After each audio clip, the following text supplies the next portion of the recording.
اللهم صل على سيدنا محمد وعلى آل سيدنا ومولانا محمد وبارك وسلم وصل عليه.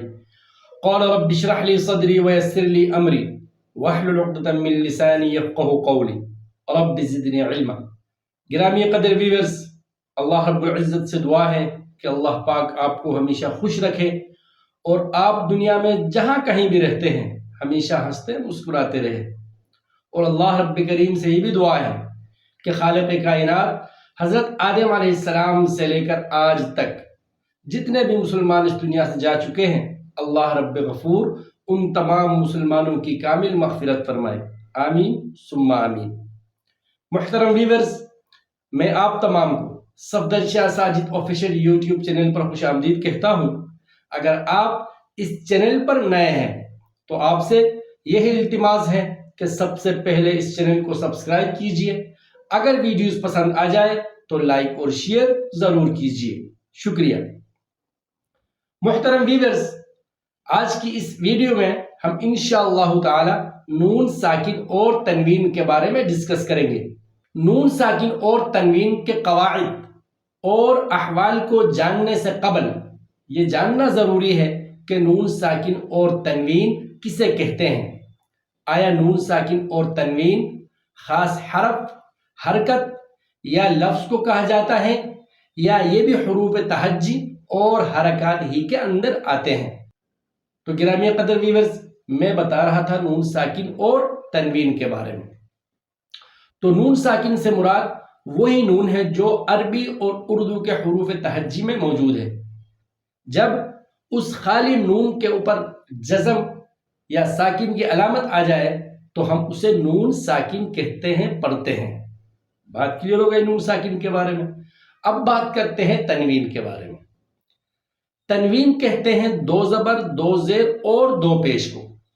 چاہے دو زبر، دو زیر، دو پیش کسی بھی حرف کے اوپر یا نیچے آ جائے ہم اس سے تنوین کہتے ہیں، تنوین پڑھتے ہیں. اب نون ساکن اور تنوین کے بارے میں بات کلیئر ہو گئی. لہذا اب بات کرتے ہیں نون ساکن اور تنوین کے احوال یا قواعد کے بارے میں. گرامی قدر ویورز، نون ساکن اور تنوین کے چار احوال ہیں. نمبر 1 اظہار یعنی ظاہر کرنا. نمبر 2 ادغام یعنی ملانا. نمبر 3 اقلاب یعنی بدلنا. اور نمبر 4 اخفاء یعنی چھپانا. اب ہم ترتیب سے ان چار قواعد کے بارے میں ڈسکس کریں گے. تو سب سے پہلے اظہار. جب نون ساکن اور تنوین کے بعد حروف حلقی یعنی حمزہ ہا، عین ہا اور غین خا میں سے کوئی حرف آ جائے تو وہاں پر اظہار ہوگا، یعنی نون ساکن کی آواز کو ظاہر کرتے ہوئے بغیر غنہ اور بغیر ادغام کے پڑھیں گے. اس سے اظہار حلقی بھی کہتے ہیں. مثلا من آمن. اب اگر ہم یہاں من اخفاء یا غنہ من اس طرح پڑھیں گے تو یہ غلط، بلکہ یہاں پر کیا کریں گے، نون ساکن کو واضح کر کے بغیر غنہ کے پڑھیں گے. من آمن منہم من علق غثاء احوا. نمبر 2 ادغام. جب نون ساکن اور تنوین کے بعد حروف یرملون، حروف یرملون سے مراد یا، را، میم، لام، واو اور نون، اگر ان 6 حروف میں سے کوئی حرف آ جائے تو وہاں پر ادغام ہوگا. البتہ لام اور را میں ادغام بلا غنہ اور باقی 4 حروف میں ادغام بالغنہ ہوگا. مثلا من یؤمن رسول من اللہ خیرا یرى عاملة ناصبة. اسی طرح را اور لام کی مثالیں من ربک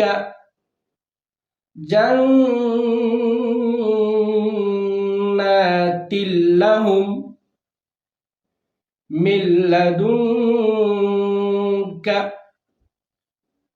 نمبر 3 اقلاب. اگر نون ساکن اور تنوین کے بعد با آ جائے تو ہم وہاں پر نون ساکن اور تنوین کو میم سے بدل کر پڑھیں گے. اسے اقلاب کہا جاتا ہے. مثلا من بعد، من بین، کرام برر، من بخل، سمیع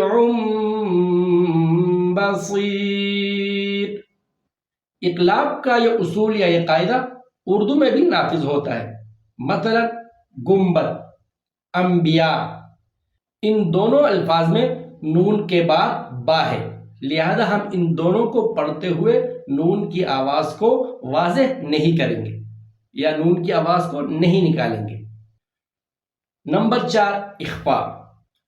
اگر نون ساکن اور تنوین کے بعد حروف اخفاء میں سے کوئی حرف آ جائے تو وہاں پر اخفاء ہوگا.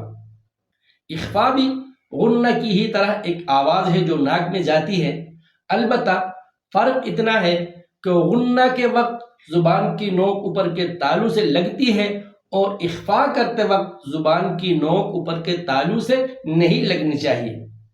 15 حروف اخفاء تا، ثا، جیم، دال، ذال، زا، سین، شین، صاد، ضاد، طا، ظا، فا، قاف اور کاف.